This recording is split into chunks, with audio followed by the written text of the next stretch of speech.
ভাবছেন কোরআন শিখবো, কিন্তু সঠিক গাইডলাইনের অভাবে বা কঠিন মনে হওয়ার কারণে শিখতে পারছেন না। আপনাদের কোনো সমস্যা নেই, ভয় নেই, আপনাদের জন্য আমি নিয়ে এসেছি কোরআন শিক্ষার কোর্স।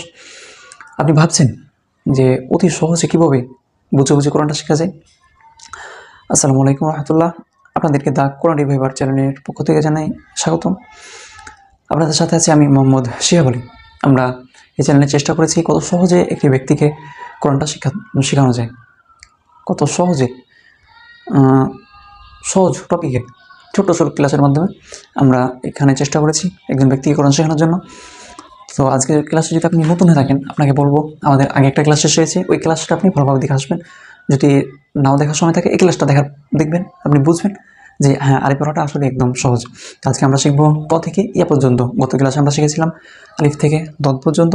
আজকে আমরা শিখবো পরবর্তী ক্লাস ত থেকে ইয়া পর্যন্ত। চলুন শুরু করি। গত ক্লাসে আমরা শিখেছিলাম কীভাবে, দেখেন তো।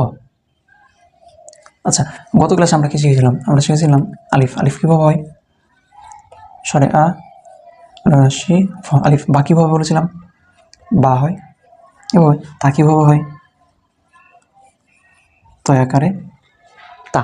তাহলে এভাবে আমরা শিখেছিলাম, মনে আছে তো? পরগুলো দেখেছেন? তাহলে আলিফ শিখেছিলাম, আলিফ, এছিলাম বা, এটা